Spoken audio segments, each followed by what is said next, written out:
I've learned something from the book of Revelation that I really never focused on in all the times that I've gone through it, reading it from my own personal experience, and also teaching it to students at Ambassador Bible College.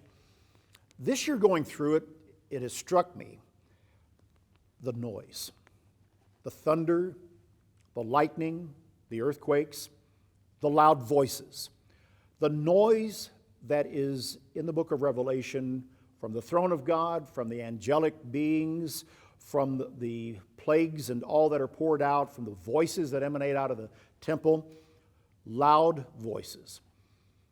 Let me give you an example. In the very first chapter, John is on the island of Patmos when he begins to receive the vision. And in verse 10, he says, "I was in the Spirit on the Lord's day, and I heard behind me a loud voice as of a trumpet. And then the voice said, I am the Alpha and the Omega, the first and the last." This is his first introduction to the resurrected Christ in the story flow of the book of Revelation. Only 10 verses in. But he hears that voice, and it's behind him, it says, and it's loud as of a trumpet. And so in verse 12, he says, "I turned to see the voice that spoke with me, and having turned, I saw 7 golden lampstands." And he begins to describe this image of the resurrected Christ standing in the midst of 7 lampstands, one like the Son of Man, and this fantastic image of the resurrected Christ there. John's reaction down in verse 17 is, "When I saw him, I fell at his feet as dead. But he laid his right hand on me, saying, 'Do not be afraid, I am the first and the last.'" But it's the introduction, hearing that voice, and he had to turn and make that turn, and he heard this loud voice like a trumpet. This is the voice of God. It's the voice of the Son of God that he begins to receive this revelation from. Follow that through the rest of the book of Revelation. There are loud voices everywhere. And these commands issue forth. John responds to them. He sees this. He has all of these visions. And as I said, there are mighty thunderings. They're like mighty waters and earthquakes later on. Thinking about this, there's great activity in the presence of God. There's a lot going on, and that's part of the message of the book of Revelation.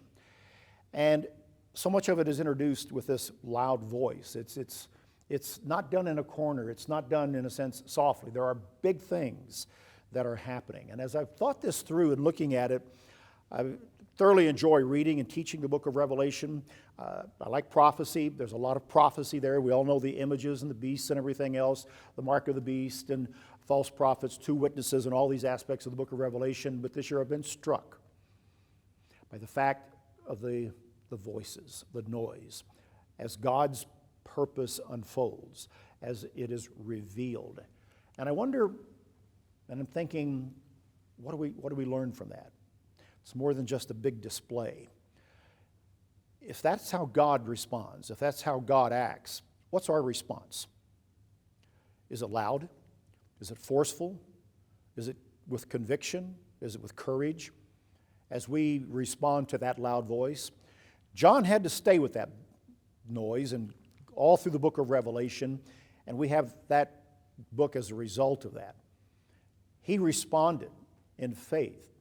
And I think that there's a lesson there, and it's brought out in so many other places here to look at and to understand as we develop a relationship with God, as we respond to Him.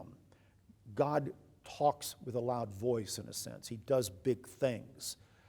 And we should respond in faith and with a life that is loud, clear, convincing, and convicted of the purpose and the plan of God that we see in a book like Revelation, like we see throughout the Bible.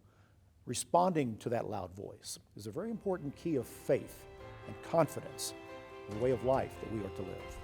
That's BT Daily. Join us next time.